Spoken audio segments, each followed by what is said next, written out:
tuition within the CSU system and how it affects students at Stan State. This presentation will be presented by myself, Prakash Prakash. Okay, we're ready. So the central aim of this presentation is to discuss tuition, but more specifically, the recent tuition increase that the CSU system announced in fall of 2023. Since this announcement, the CSU students, including this decision.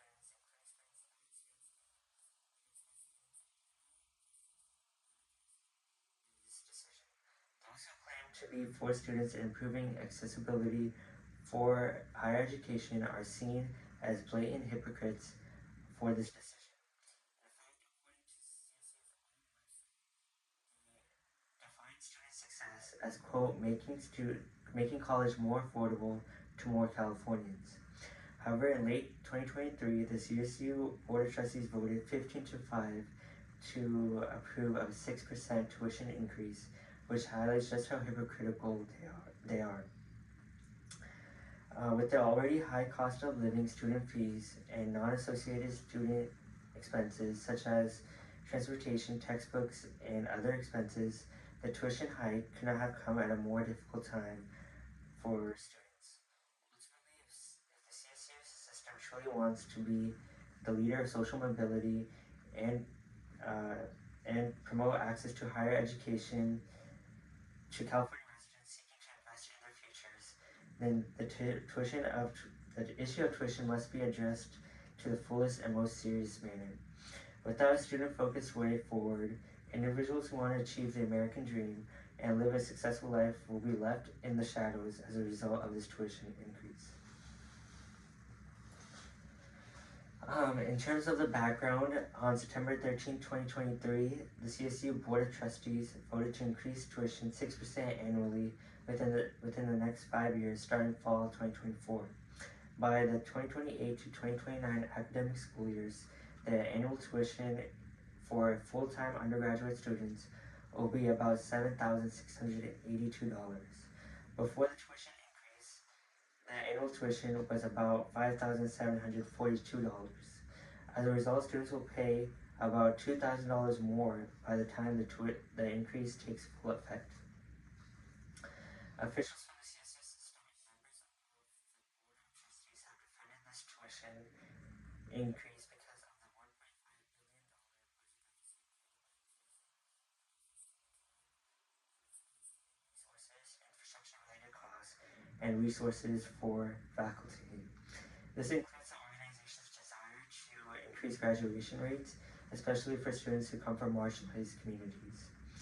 As a result, they claim that more funds would be needed to pay for more faculty members, classes, and other academic-related costs in order to meet this goal. Furthermore, a financial report within the organization found that CSU can cover about 86% of its budget, which creates this large deficit. With the tuition increase, CSU expects to make about $148 million in revenue within the first year of the increase. After the tuition increase, the organization expects to make $860 million in revenue, of which 32% will be used for financial aid. Additionally, the CSU Board of Trustees continues to defend its action by claiming about 60% of undergraduate students will have their tuition fully paid for by financial aid, resulting in no negative effects for this population. However, the issue of tuition and its negative impact on students in their journey to higher education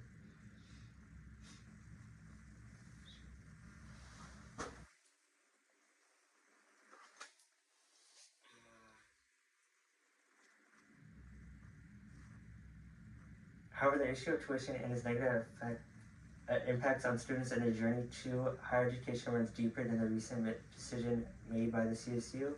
In fact, according to one scholar, both the CSU and UC systems were once tuition free for students living in California. This was because of the California Master Plan for Higher Education, which was created in 1960 and outlines the need for accessible pathways to higher education by preventing public institutions from charging tuition. However, this changed after the passage of Proposition 13 in 1978 to elaborate in efforts to decrease property rates, which were high during this time. The ballot measure prevented property tax rates from increasing by more than 1% of the property's estimated value. As a result, California's revenue dropped, leading to decreased funding to the CSU and UC systems. In order to compensate for this, both organizations started to implement fees and charge tuition. As CSU students still try to accept the new reality of a 6% tuition increase, there has been an ongoing political debate about reforming Proposition 13. In the November 2020 election, Proposition 15 was introduced to California voters. This initiative would have reformed Prop 13.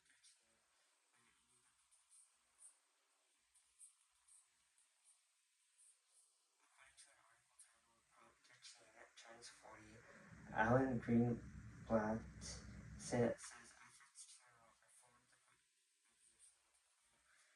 raise an estimated $11.4 billion annually, which would be used to better fund public services and institutions such as schools. However, this initiative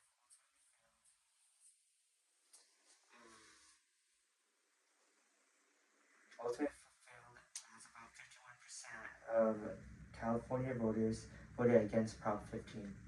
Ultimately, with inadequate state funding and the CSU students are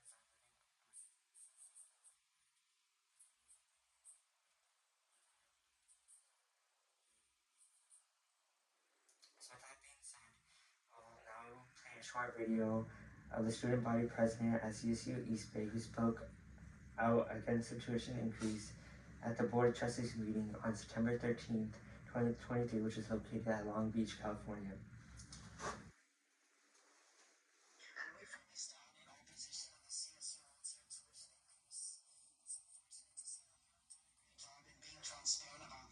When the main source of informing students about the tuition increase was through ASI and our individual CSU campuses.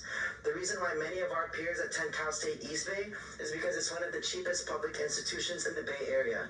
So keep in mind that tuition increase actually affects student enrollment. In addition, GI 2025 promised us an equal opportunity to earn a college degree, but how could that be possible when the proposal fails to provide for the 40% of students who don't rely on grants, scholarships, or waivers?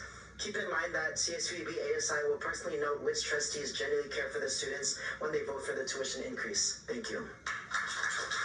As you can see, the Board of Trustees completely ignored the concerns that not only the student body president had, but also the concerns that other students had about the tuition increase, which shows how the CSU system completely ignored students on an issue that will impact them for years.